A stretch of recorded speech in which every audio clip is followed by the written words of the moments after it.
I'm Rainer, and this week we're going to be doing a problem with a sphere of radius r, which is rolling in at a speed v initial, and we don't know that speed. And it's rolling in to this hill, and it goes up this hill for a height of h for a while, and then it compresses into this spring.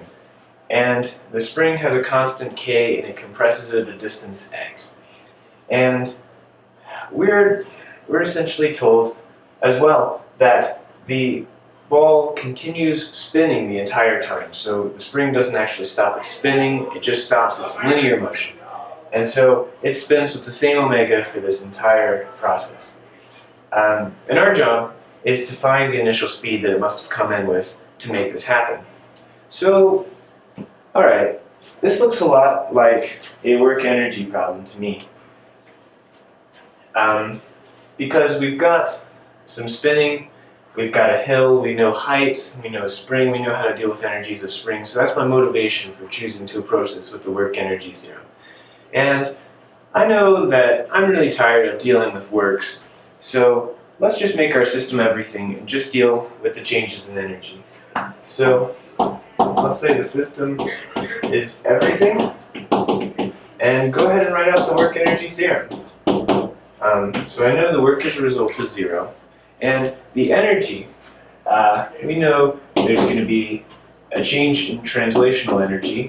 This thing starts out moving and it stops moving in the process. Remember, we're considering the initial time to be right when it starts and the final time to be at the very end when it stops.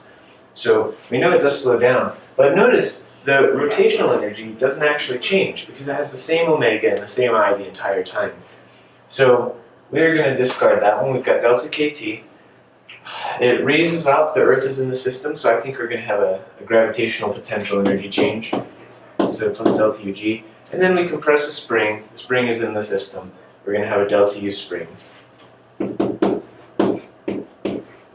Those are the only ones I can think of. There's no friction or thermal energy or anything like that. So I think we're good to start. So we know at the final time for dealing with the kinetic translational energy, the final time the thing has come to a stop because it's compressed it all the way. And so of course its final speed is 0. So let's just discard the v final. We're left with a minus 1/2 m v initial squared. Now the delta ug, this one's really confusing. We know that it always equals mg times the change in height. So I'll go ahead and throw that down. Plus mg, and let's write out the change in height. So I know that it has an initial height. If I call the ground 0 in height, it has an initial height of r, or at least its center of mass does. It's that far off the ground. And at the final time, this is going to be confusing, but I think it makes sense. It travels up a height h until it hits this spring. Now notice it's going to compress the spring a distance x, but the center of mass, if the ball is at the edge of this spring once it's compressed, it's still back a distance r. So the hypotenuse of this triangle of compression is actually x minus r.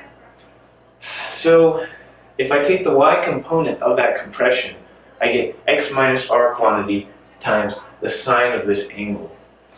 So what I end up with is a height change of h plus x minus r sine theta, and that's the final height. And the initial height was r, so I'm going to throw in a minus r. Okay, now finally for the delta u spring. This one's going to be a lot simpler. I know that it's just 1/2 k times the final compression or stretch minus the initial compression or stretch. And I know initially the spring is completely unstretched because nothing's touching it. So we're just going to end up with a 1/2 k x squared, where x is the distance they told us was the compression distance. So now just for a quick sanity check, this is a negative. I like that for changing kinetic energy because it slows down. This right here is a positive. I like that because the Earth and ball system is building up this potential energy by getting farther apart. And I also like this positive for the change in spring energy, because while the spring didn't have any energy to do anything, it's now compressed, so it has the ability to do stuff if it so wishes. So at this point, we have one equation and one unknown. We know everything except for V initial, so we can just solve for V initial. So that's it.